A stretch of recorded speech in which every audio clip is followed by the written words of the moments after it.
नबी करीम अलैहि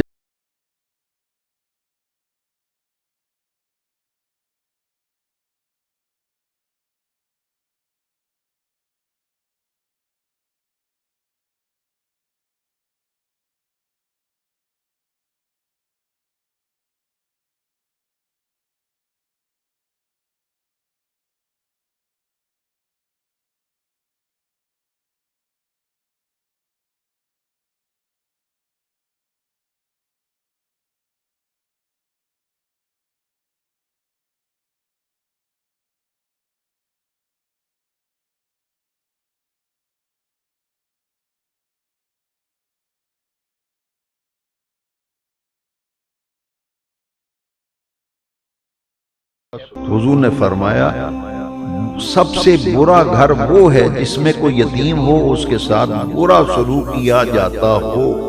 इब्न माजा में ये 3679 नंबर हदीस है।